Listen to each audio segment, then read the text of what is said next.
Welcome to the Japan Business Show. Today I'm joined by a very special guest, Mete Aydin. I've known Mete for a long time, nearly a decade, and he has deep experience in the Japan work culture. Japan, where actually Mete and I, we met in close to Osaka in Hirakata, where he started his journey with Japanese business. And Mete, thank you very much for joining me today. Not at all. It's my pleasure. Mete, so just for people to get to know you, tell us a bit about your background, how you came to Japan, and what your experiences were in different working environments, and what has led up to the current position that you hold in a Japanese company. Wow, that's a really long question to answer. You can take it step by step. Okay. To start with, I can just say I went to college in Istanbul, and I studied international trade in my university, and I studied Japanese as a second foreign language, and I studied 3 years in my university, and then I had scholarship to go to Japan and study Japanese and stay there for 1 year. And that's how we met, basically. Kansai Gaida University. And you were working at Komatsu, if I'm not wrong. Yes. Yeah. The factory was right next to the campus, right? Yes. And we met at Hanabi Taikai, the firework thing. It was a firework welcome party for the new exchange students. Yeah. If I'm not wrong, it was 2009 September, sometime like yeah. So yeah, and then by the way, people who are watching this, Eric is the best Japanese speaking person I have ever met back in that time. I was so fucking jealous. He's you're a foreigner and you speak Japanese like that. Anyway. So yeah, he was my idol, and I wanted to be a good Japanese-speaking person like him, and blah blah. And after studying 1 year in Kansai Gaida University, I went back to Istanbul, and maybe you know that there's a JET program, which is for English teaching, and you can go to some governmental offices to do some international relationship stuff. And I went to Wakayama prefectural government after I finished my school and worked there for a year. And I had some connections during that time. And it was just 1 year contract with my JET program. And after that, I went to Shizuoka and worked at a Japanese manufacturing company, which was a really hardcore manufacturing company, which was like an army at the point. You know that I talked to you about that at that time. But it was a really great experience. I was only 25 years old back in that time, but yeah. If you talk about the place that you worked at being an army, would you specify that more for the people that might not know what you mean? Of course, many might know that Japan is a very hierarchical business culture, but what exactly do you mean when you say it was like army? Okay, that was a really hardcore, really traditional Japanese company. So I don't want to mean that all Japanese companies are like that. That was a really specific one. So okay, small example. We had the morning exercise, and there was a music starting 8 o'clock, and even Shacho means CEO of the company, everybody all together, we do the moves with some kind of stupid music. So you're saying it's morning gymnastics. It's morning gymnastics, and the whole team has to participate yes. in the morning gymnastics. Exactly. Even it's so cold, so hot, doesn't matter. Even the CEO is right there.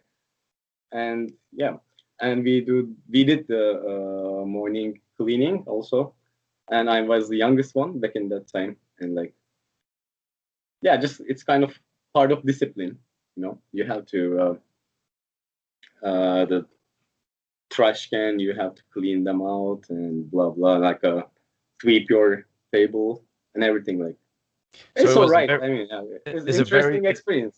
it was a very strict working It was. environment and with a lot of discipline or It was, yes. requirement on being disciplined on what we're Yeah, doing and exactly. following the Yeah. team. And it was more about being obedient to your boss than about being creative and bringing up new ideas. Uh, Actually, the thing is, like, the bosses were like a kind of creative, and they're okay that if you bring up some new ideas. But the thing is, when I bring up some ideas, I have to ask my upper one, not the bosses directly. So the procedure is kind of long. So you have Then you to can imagine. follow the hierarchy. Yeah, exactly. That's true. Sure. Mhm. And tell us, so that was your first business experience in Japan after the Yeah. JET program, right? Yes, that's true. That's true. And And I was there like a year and 3 months. Then, okay, to be honest, it's not about the company. I really like my bosses and who invited me that company. Like, I'm so thankful. I like the people, all of them, except for two people who were in the same department. I got some mobbing, unfortunately, but I'm not saying that it was because of the racism. Nothing. That those people were just really weird in the head. So so they I they I, I don't. they were mobbing you Mm. because they didn't like the way that you were working with them, or what was the reason you would say? Yeah, from the start, that even if I did like a really small mistake, they were just like saying it out loud, like in front of people, and making me embarrassed and blah blah. And Mhm. I never saw such thing in my life before, like, because like don't get me wrong, like, but I have been a really good student and like a good child, blah blah. Like I had really good relationship with everybody in my life so far, Mhm. and that was the first time like some stranger treating me like that in front of people. So I really hated that. And you remember that, like, we actually met that in Tokyo, right? I was Yes. talking about, yeah. Yes. So like I'm not talking like Japan is like that. No, those people were like that. So those people I didn't like, and I just quit that company because it was not for me. Hmm. And then after quit that, it was 2014, and I came back to Kansai, and I started my company, which I'm still working. Currently, it's my 7th year in the same company, and it's international trading company. We just export Japanese stuff, mostly East Asia and Southeast Asia. And now everything is fine with my current company.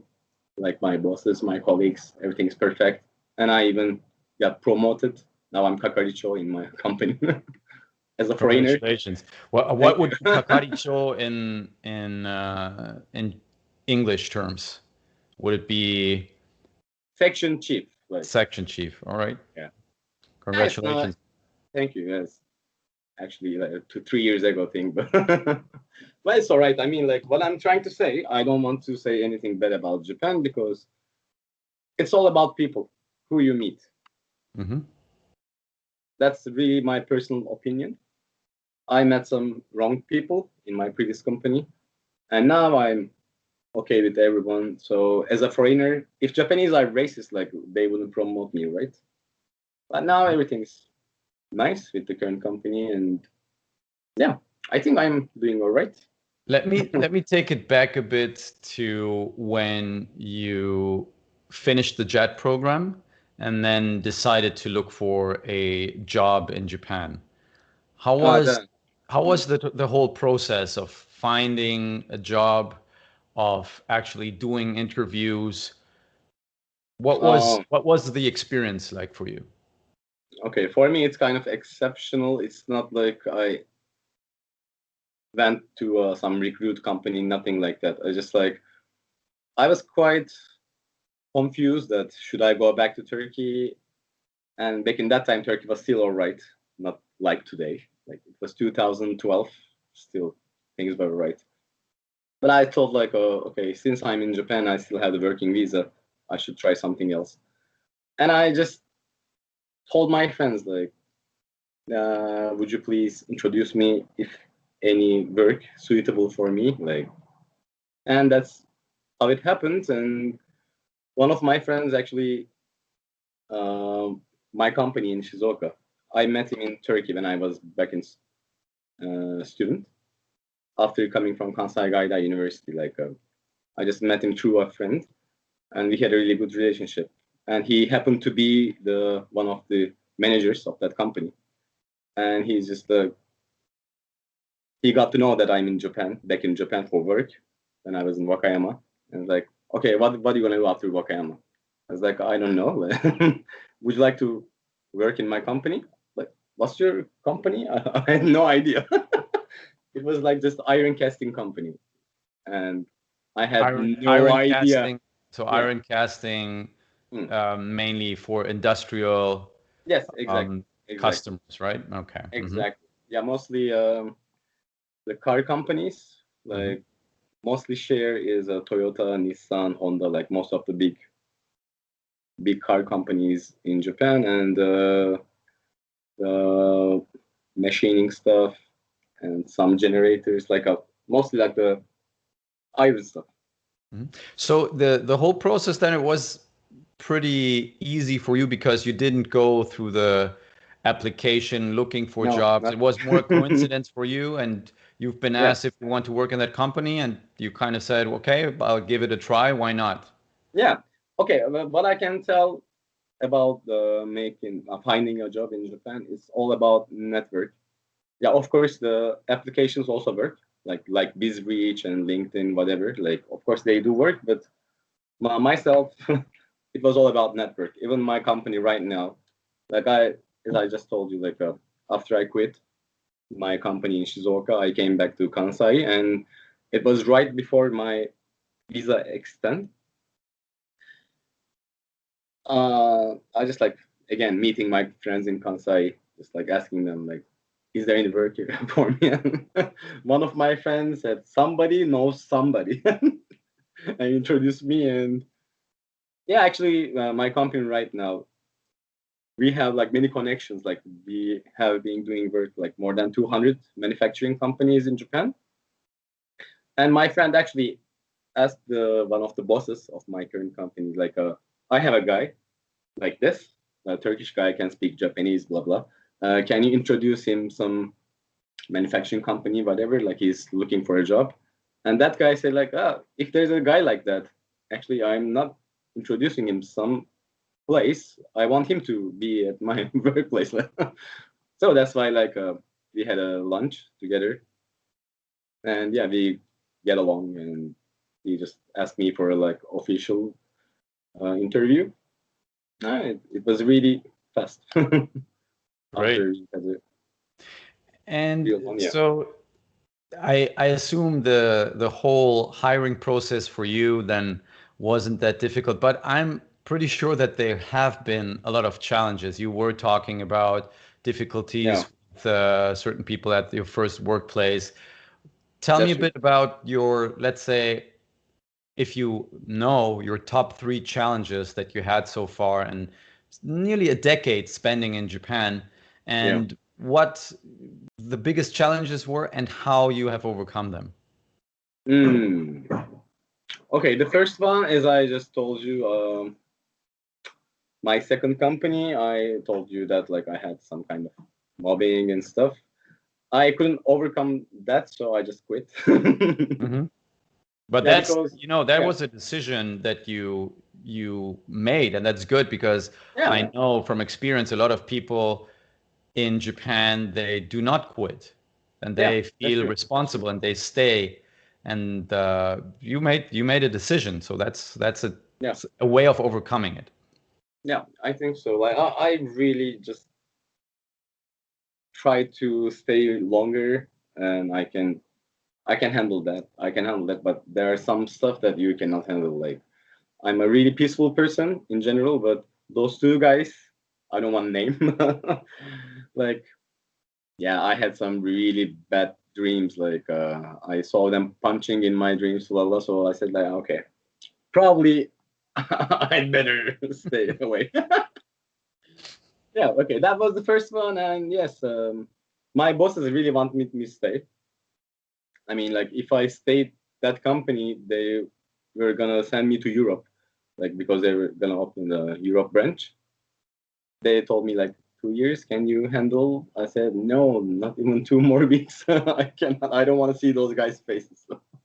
So yeah, I just quit. And in my company, which I'm still working, my assistant, she's a lady who is 8 years older than, 7 years older than me.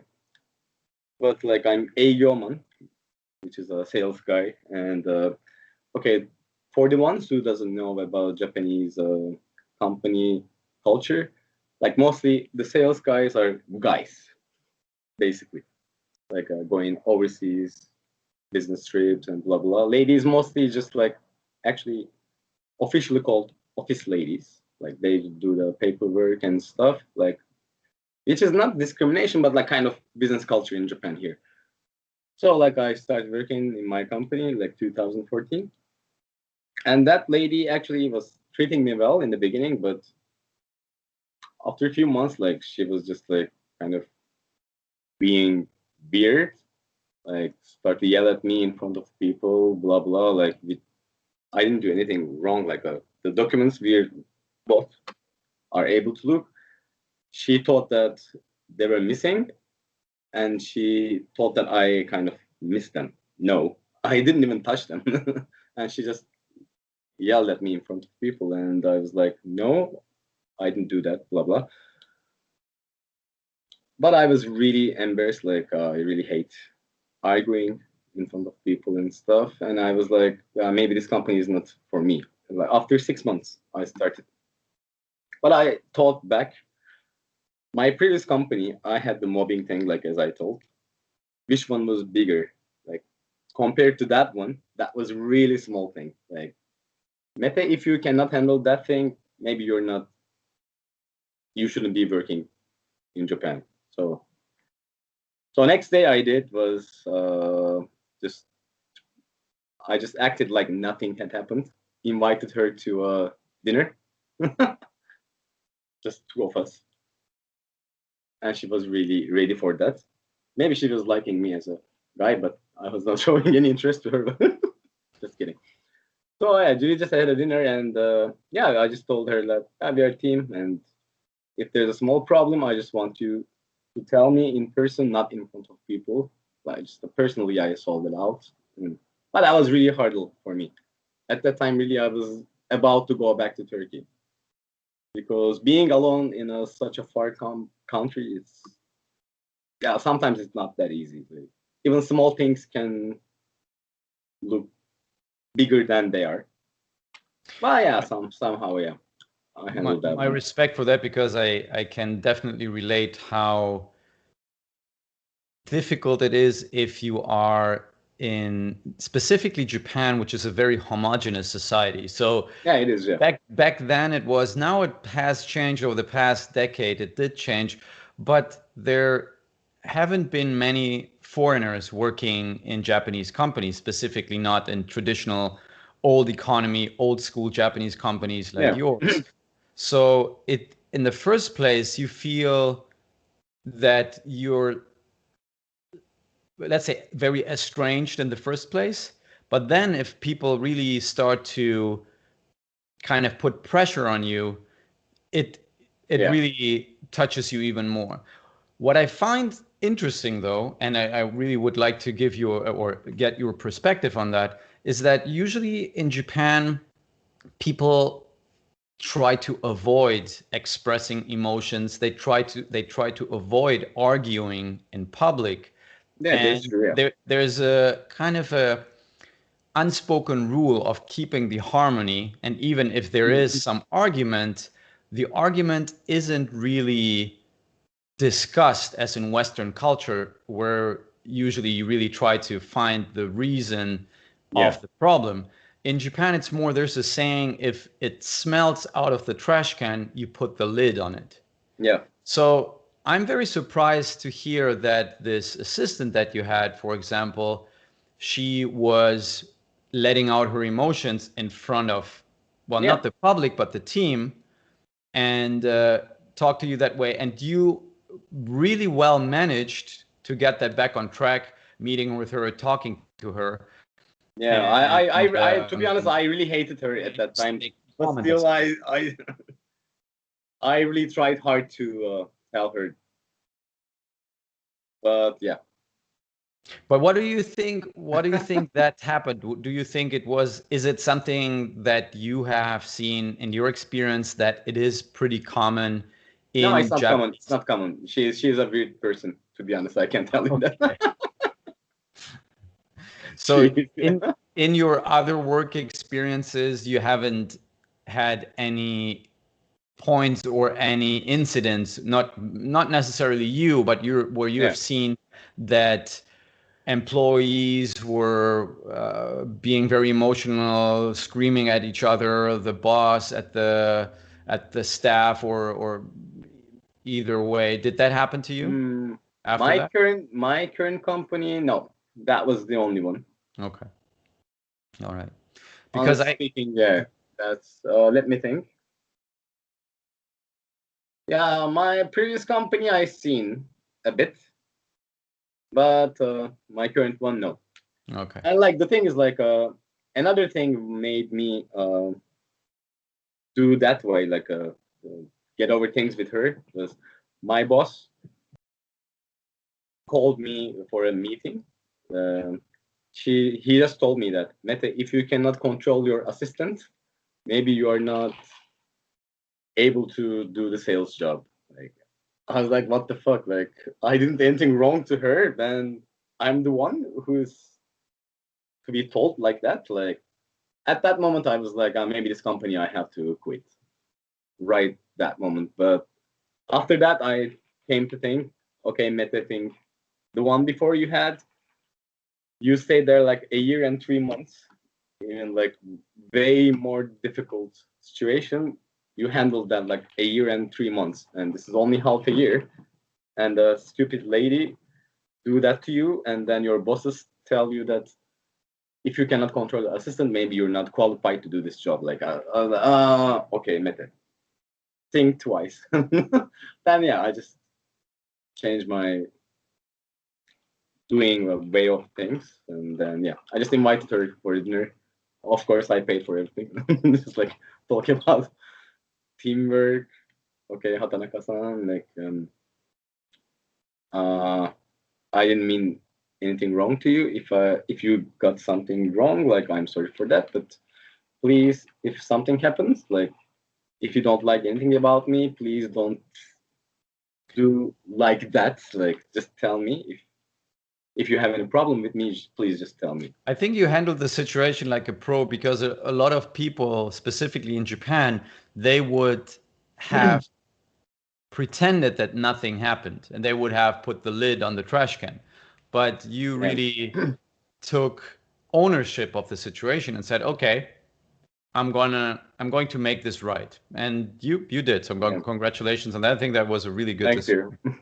What about other, let's say, work-life balance related challenges? Did you have the impression, because Japan has the, I mean, international perception of being a very Yeah. hard-working country and Yeah. having long hours, all the Japanese employees really devoting their life more to the workplace than to Mhm. their families and private life.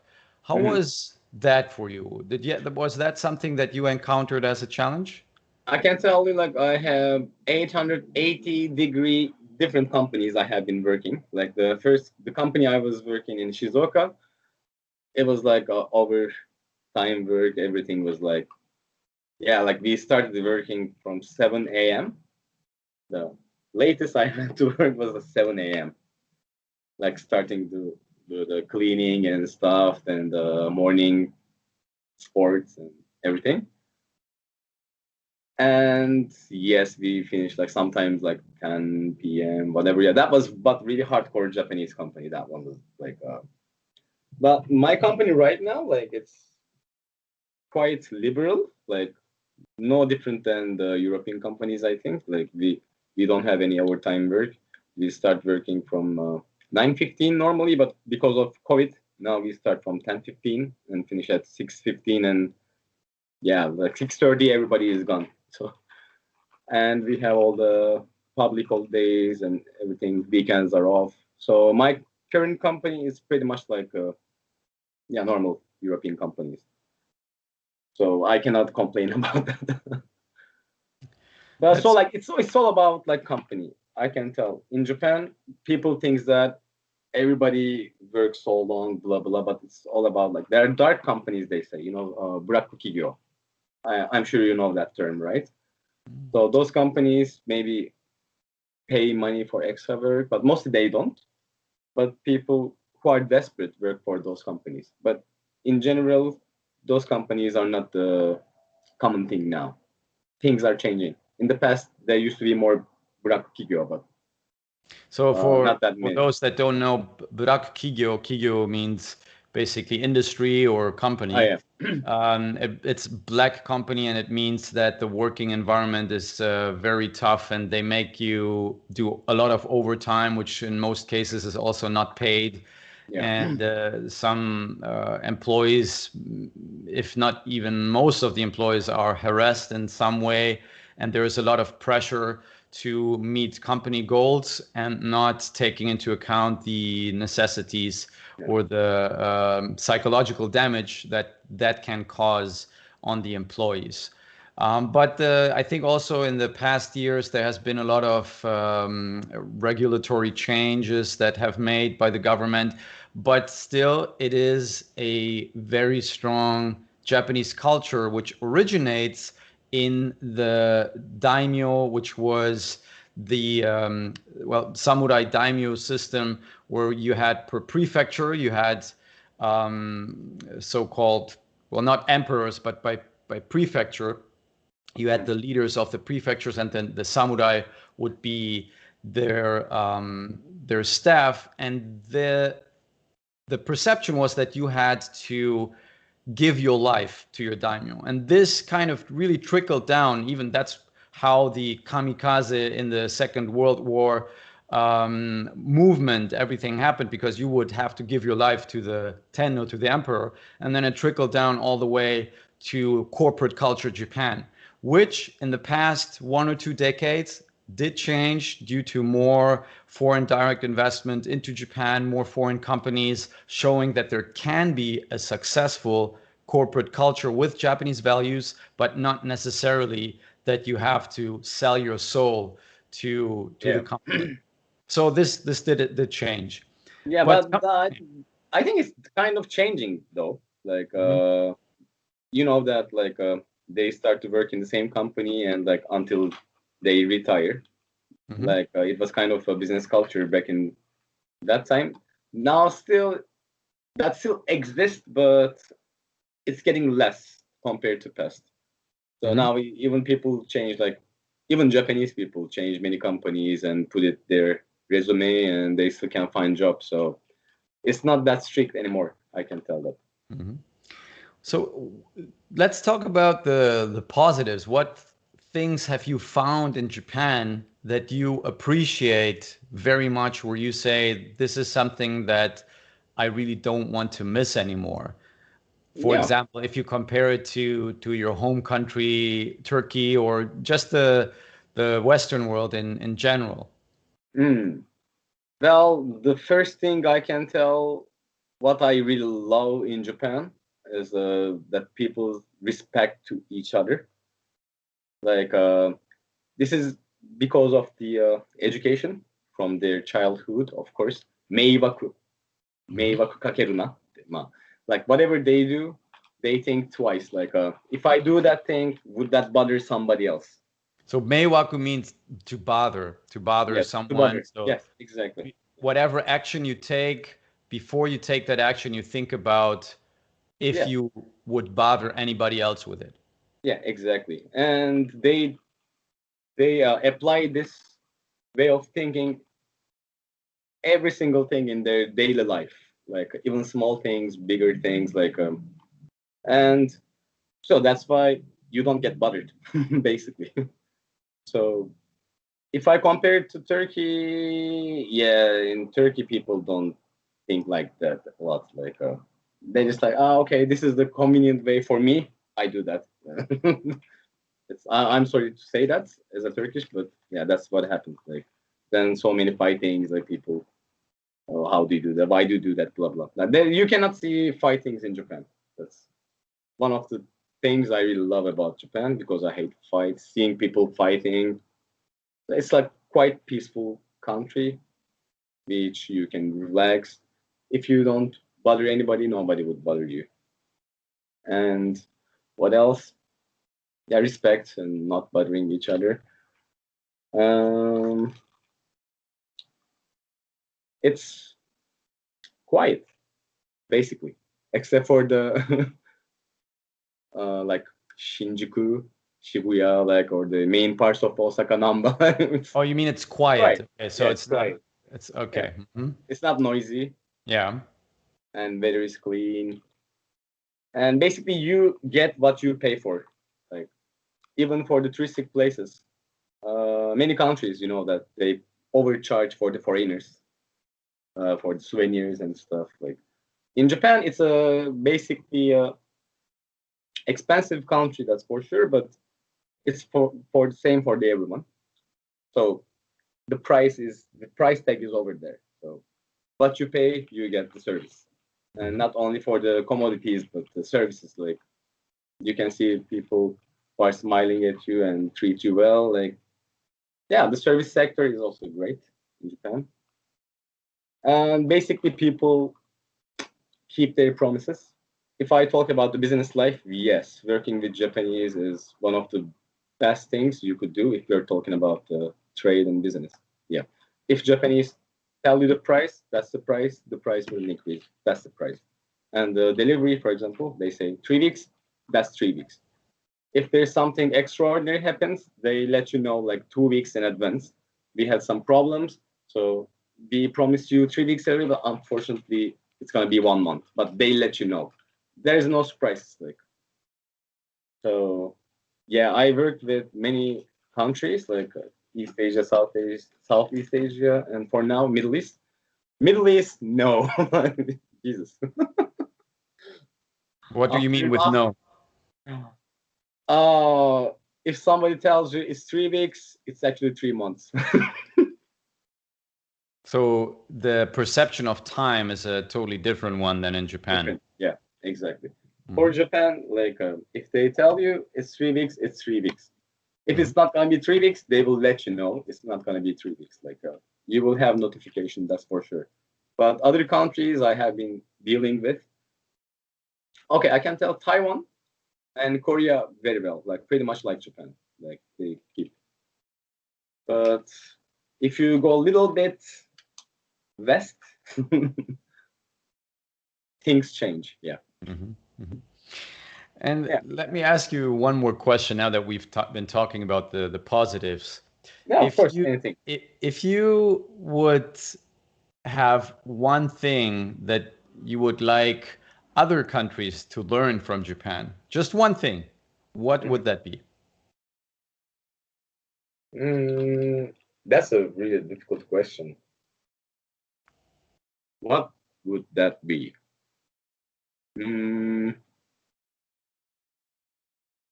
Nanyaro. My girlfriend just right next to me. Like, actually, I would like to ask her too, but yeah, there's a lot actually. But basically, okay, I will just come back to what I just said, like meibaku. Just empathy. I would just say, just don't do things to other person that you don't want to being done. So like just yeah, whatever you do, just think about the other person who would get affected from that. In Japan, yeah, I've been experiencing that for 10 years. Like everybody thinks about their behavior. Like if I do that, okay, I may hurt somebody or yeah, like disturb somebody, whatever. Even small things, everything. Yeah, this is the best thing about Japan. I can tell you that meiwaku, 人に迷惑かけるな. respect, and don't do anything to anyone that you don't want to happen to you. Yes, exactly. Yeah. Okay. That's what I love about Japan. Yeah. Awesome. Mete, thank you so much. If Thank you. anybody wants to check you out, do you have Instagram? Do you have a social media profile where they can follow you or get in touch with you to know more maybe about your experience in Japan? I don't have Instagram, but I have Facebook account. You can share my Facebook. Like we are already friends in Facebook. You know that. So, and what else? I have LinkedIn profile. Like, but Facebook probably would be much easier. Okay. You can share like whatever. Like I would like to help people. Like I have been doing that for 10 years. Like people from Turkey, other countries, whatever. If I can share my experience to anybody, I would love to do that. So you also don't hesitate to share my profile. Perfect. Mete, thank you again. Thank you so much. And Dankeschön. Çok teşekkür ederim. Arigatou gozaimasu. Thank you everyone for watching. That was the Japan Business Show. See you all next time. Have a good one.